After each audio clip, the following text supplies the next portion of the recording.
Chaque jour, Heidi se rendait à la petite école du village de Dorfli. Après de longs mois, l'hiver allait s'effacer enfin et la nature tout entière allait saluer bientôt le retour de son grand ami, le printemps.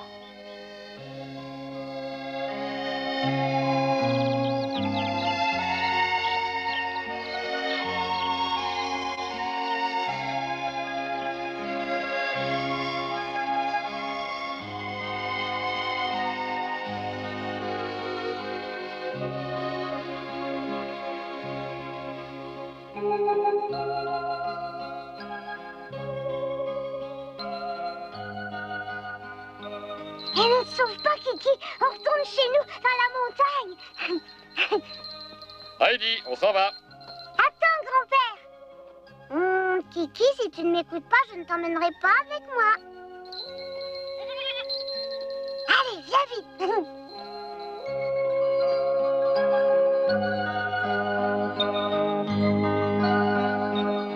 Heidi, remontes-tu au chalet?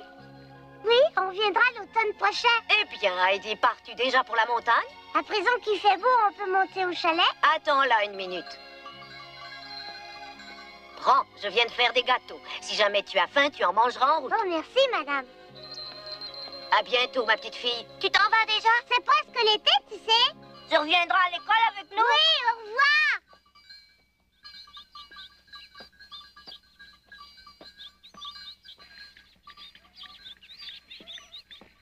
Grand-mère, voilà Heidi qui vient par ici. Tu es sûre? Grand-mère, je suis là. Je m'en retourne au chalet avec grand-père. Voici des gâteaux qu'une dame m'a donnés. Allez, prends-les. Mais voyons, ils sont à toi. Garde-les, ma chérie. Merci, tu es bien gentille. Prends, je te dis. Pierre, lui, où est-il? Il est parti depuis tout à l'heure pour ramasser du bois en forêt. Ah bon? Bien, au revoir alors, grand-mère, à bientôt. Merci d'être passée, Heidi. À bientôt.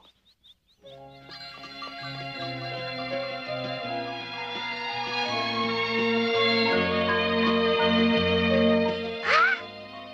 Kiki, allez, presse-toi un peu, on est presque rendu.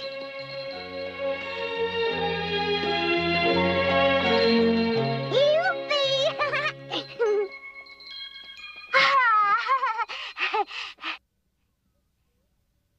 Ah! Kiki? Kiki? Oh. Qu'est-ce qui t'est arrivé, Kiki? Hein? Il reste de la neige derrière la maison. Et toi, petite maladroite, il a fallu que tu glisses dessus.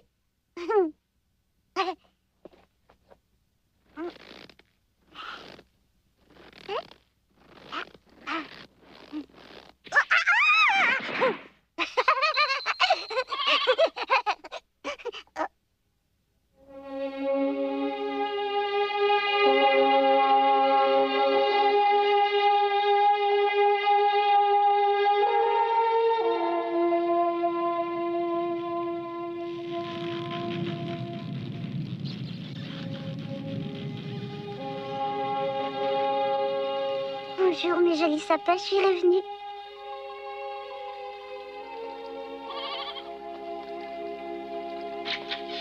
Oh, je peux rentrer maintenant? Bien sûr. Oh, grand-père!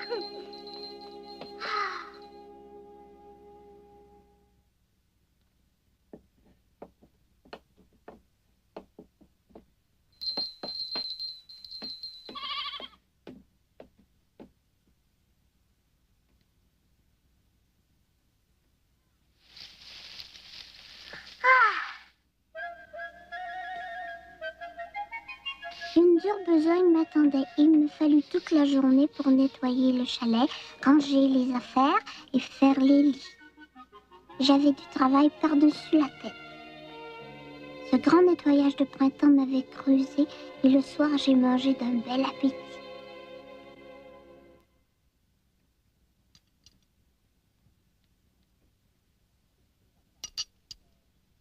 Qu'est-ce qui ne va pas, mademoiselle Claire? Excusez-moi, mais je n'ai pas faim du tout. Mademoiselle Claire, il faut absolument que vous mangiez 3 repas dans la journée par ordre du médecin. C'est essentiel pour votre santé. Allez, mangez, mademoiselle Claire.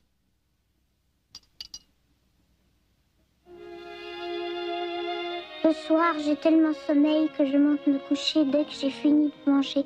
Les pâturages n'ont pas changé du tout. Pauvre Claire, toujours dans ton lit. Si seulement tu pouvais venir ici, tu verrais comme c'est beau. Moi, je suis contente d'être de retour. Le cairn et le drapeau de fer sont toujours là.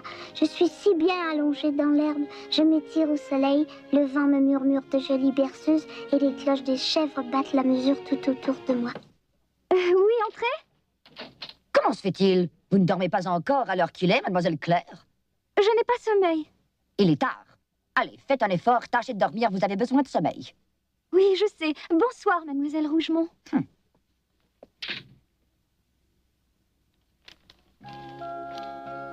Les fleurs et les prés brillent sous le soleil. Si tu venais passer quelque temps ici, tu te rétablirais bien vite. C'est grand-maman qui a raison quand elle dit que tu as besoin de grand air. Comme j'ai hâte que tu me rendes visite, il faut que tu viennes, Claire. On regardera ensemble le coucher de soleil sur les montagnes. On écoutera le chant du vent dans les sapins.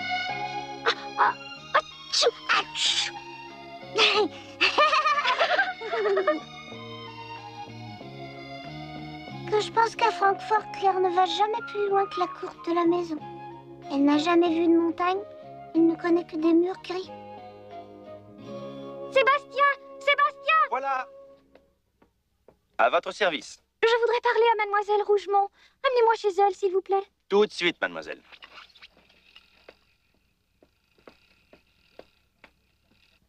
Vous ici? Auriez-vous déjà fini votre bain de soleil? Mademoiselle Rougemont, il faut écrire à mon père immédiatement. Hein? Pour quelle raison? Pouvez-vous me l'expliquer? À sa dernière visite, il m'a fait une promesse. Je ne voudrais pas qu'il l'oublie, et c'est pourquoi il est important que vous écriviez tout de suite. Quel genre de promesse? Je veux aller rendre visite à Heidi à la montagne. Hein? Il vous a promis d'aller dans les Alpes, dites-vous? Mais vous n'y songez pas, voyons. Vous osez prétendre que votre père vous aurait promis une chose aussi stupide? D'abord, c'est ridicule. Comment pourriez-vous entreprendre un tel voyage dans votre état? Mais je vous assure que je dis la vérité, mademoiselle Rougemont. Papa le confirmera lui-même. Écrivez-lui de venir. Que me chantez-vous là? Vous me prenez donc pour une folle? Ça n'a pas de sens. Monsieur Gérard ne ferait jamais de promesses semblables. Mais si, puisque je vous le dis. Bon, nous en reparlerons plus tard, avec monsieur. Vous faites mieux de lui écrire tout de suite, ou bien c'est moi qui le ferai à votre place. Ah, mais vous plaisantez, pas question. Inutile de discuter davantage, mademoiselle Claire. Pour l'instant, c'est assez. C'est l'heure de votre sieste. Sébastien, hein? Mademoiselle. Ramenez mademoiselle Claire dans sa chambre.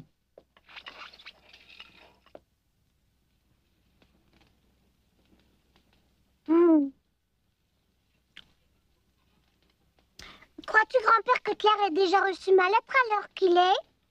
Sans aucun doute, ma petite chérie. Penses-tu qu'elle saura lire mon écriture? Bon, tu sais, on peut toujours espérer. Si j'ai pas de nouvelles, c'est que j'écris trop mal.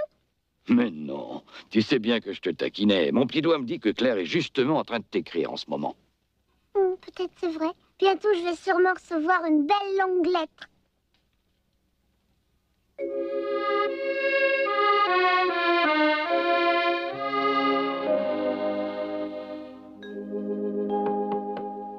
Entrez.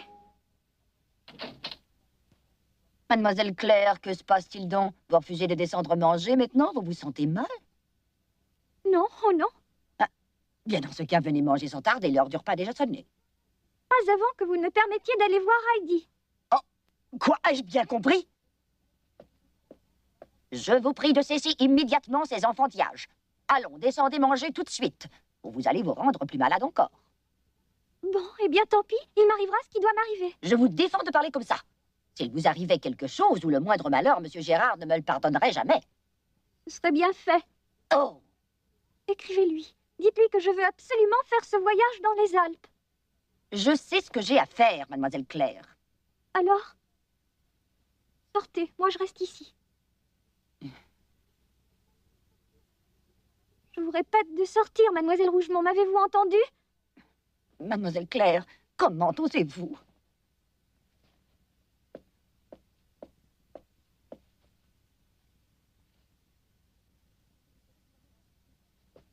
Puisque vous le prenez ainsi, je n'ai pas le choix, j'écrirai à monsieur Gérard ce soir pour qu'il rentre bien vite régler cette affaire. Vraiment? Je peux m'y fier? Mademoiselle, vous allez faire revenir papa? Je vous le promets, vous êtes contente? Maintenant, allez-vous enfin vous décider à manger? Oh oui, mais à condition que vous écriviez ce soir même. Vous me donnez votre parole? Répondez, mademoiselle. Mais oui. Sébastien! Sébastien! Mon dîner, s'il vous plaît! Faites vite, j'ai faim!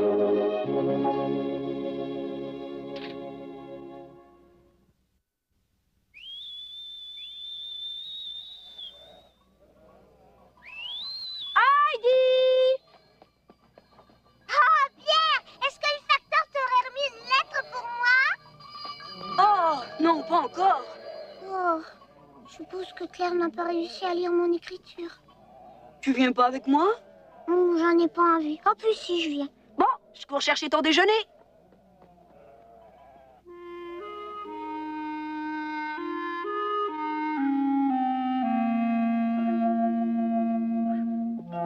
Qu'est-ce qui va pas?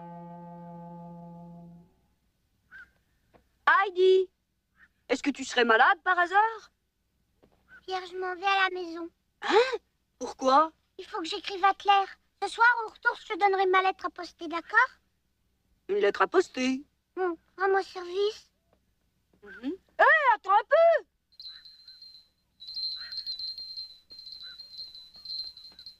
Kiki, tu ne viens pas avec moi. As-tu entendu ce que je t'ai dit? Reste ici. Reste avec Pierre. Il faut que tu manges de la bonne herbe si tu veux devenir grande. Oh, mais non, Kiki. C'est pas le moment de jouer. J'ai à faire. Va voir Pierre. As-tu compris? Va vite, Kiki. Allez, dépêche-toi.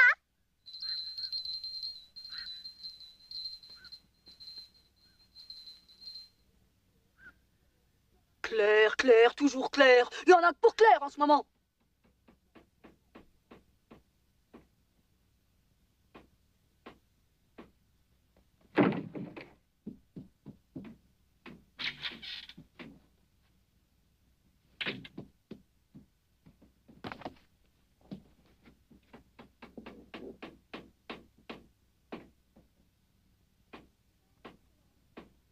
Chère Claire, est-ce que tu vas bien? As-tu repris des forces un peu? Je t'écris parce que je suis inquiète. Il y a bien longtemps que je n'ai pas eu tes nouvelles. Que se passe-t-il?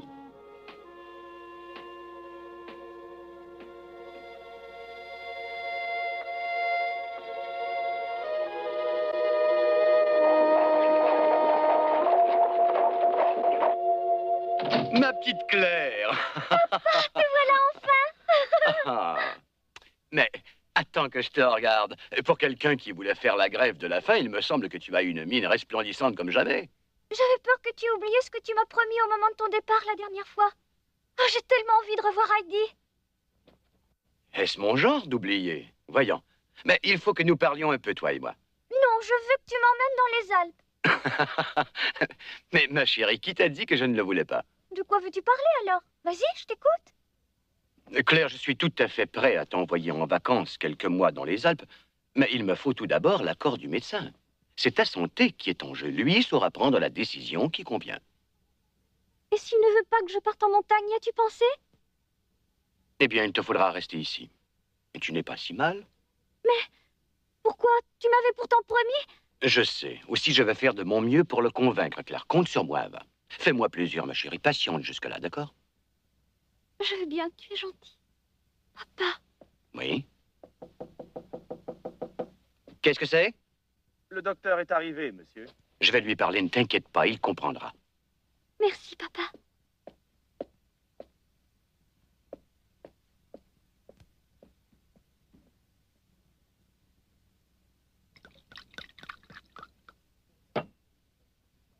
Cher ami, je ne voudrais surtout pas abuser de votre temps. Je vous en prie. Allez-vous bientôt partir en vacances?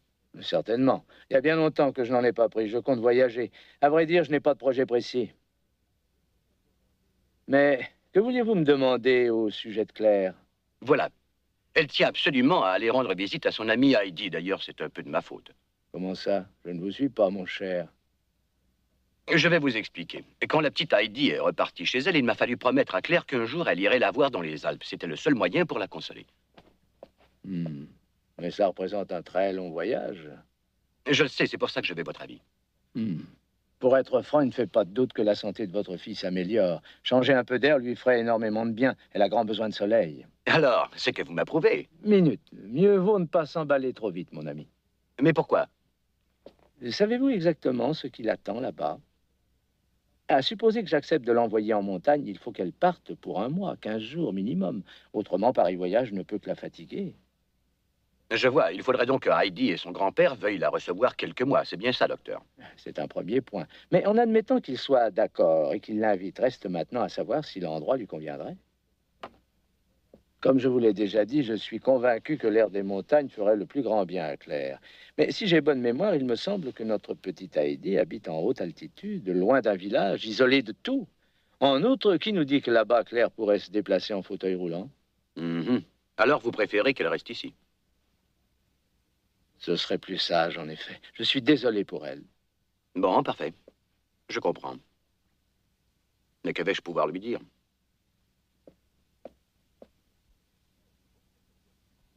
Eh, au fait, docteur, j'y pense. Vous m'avez bien dit que vous ne saviez pas où aller en vacances. En effet. Eh bien voilà, vous n'avez qu'à partir là-bas, dans les Alpes. Hein, moi? Oui, c'est une bonne idée, n'est-ce pas? Si vous allez vous-même sur place vous rendre compte, vous serez alors en mesure de juger si l'endroit convient à Claire. Et nous n'aurons plus à nous inquiéter. Une minute, vous permettez, c'est bien joli, mais... Vous êtes médecin, j'ai une confiance absolue en vous. Et si vous revenez avec une impression négative, nous n'en parlerons plus, promis. Écoutez, laissez-moi y penser. Je vous demande ce service, puisque vous n'étiez pas fixé pour vos vacances, les Alpes ou ailleurs, quelle importance. Venez, allons voir Claire. Mais... Claire? Claire? Papa! Oh, docteur!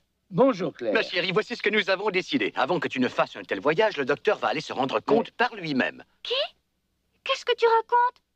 Attendez, j'ai pas encore dit oui, pas si vite. Docteur, Mais... Claire, écoute-moi, le docteur pense qu'il ne serait pas sage de t'envoyer en montagne sans savoir d'avance s'il te serait facile de t'y adapter.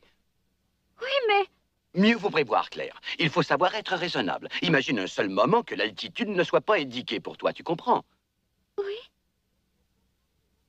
Mais qu'est-ce qui se passera si le docteur ne veut pas que j'y aille? D'ailleurs, ma santé et l'air des montagnes, ça m'est égal. C'est Heidi que je veux revoir. Je conçois tout cela, ma petite chérie, mais le docteur... Mon enfant, écoute, je sais ce que tu ressens, mais réalise que c'est dans ton intérêt que je vais entreprendre ce voyage. Oui, mais docteur... Rien ne ferait plus plaisir au docteur que de te permettre ce voyage.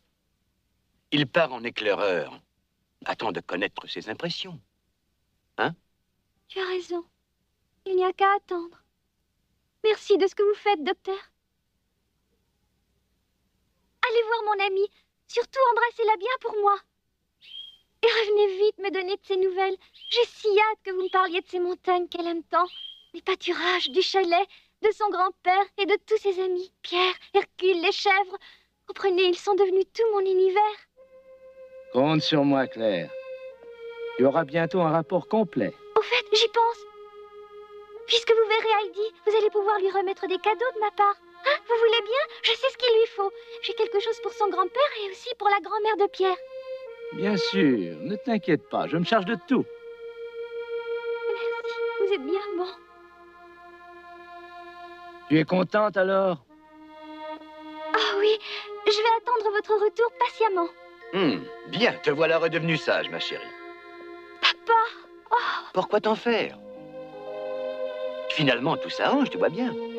Mille fois merci, docteur. Mais de rien. Je serai toi, Claire, je demanderai à mademoiselle Rougemont de préparer les cadeaux. Oh oui, et il faut que j'écrive à Heidi que le docteur arrive.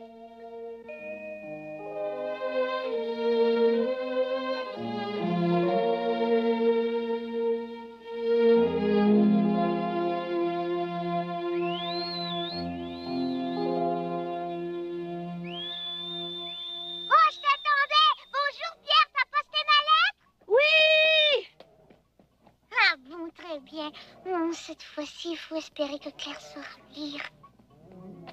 Attends, moi, je vais chercher mon repas. Et cette lettre de Claire, c'est pour qui? Ah! Youpi, c'est bien belle. Oh, merci, je suis si contente. Tant mieux. Chère Heidi, merci de ta lettre, ça m'a fait plaisir. À la maison, ça va bien. J'ai une bonne nouvelle à t'apprendre. Mon docteur va passer ses vacances dans les Alpes et te rendra visite. Oh, mais Claire s'en vient me voir. Ah, je suis heureux. Claire et son docteur s'en viennent en vacances ici, c'est formidable. Je lui ai confié un cadeau à ton intention, c'est un manteau pour l'hiver. En plus, il y a un châle pour la grand-mère de Pierre. Elle doit être frileuse à son âge. J'ai aussi songé à ton grand-père, ça va de soi. Je lui envoie du tabac, je sais qu'il aime fumer, tu me l'as souvent dit. Oh. Pierre, elle t'a pas oublié, toi non plus. Elle t'envoie de belles saucisses. C'est vrai, Aura! Un cadeau pour moi. Ah, c'est ce que je préfère, les saucisses. Oui, je vais me régaler. Mais garde-toi bien de les lui donner en main propre. Hein? Gourmand comme il est, je parie qu'il pourrait les manger tout en même temps. Je te conseille de les porter à sa mère et à sa grand-mère afin qu'ils puissent avoir leur part avant ce glouton de pierre. Même si je sais qu'il a très bon appétit, ne lui en donne qu'un peu chaque jour. C'est vraiment pas juste. Oh. J'espère que nous nous verrons bientôt. Si tu savais comme je m'ennuie de toi, j'ai tellement hâte de te retrouver. Je pense souvent à tes montagnes, ton amie Claire. Oh. Alors, tu es content, n'est-ce pas? C'est merveilleux. Youpi! Claire va venir, youpi! Pas une seconde, Heidi ne réalisa que Claire se voyait dans l'impossibilité de venir la retrouver pour l'instant. Son petit cœur gonflé d'allégresse, elle ne rêvait qu'au jour tant attendu de leur prochaine retrouvaille.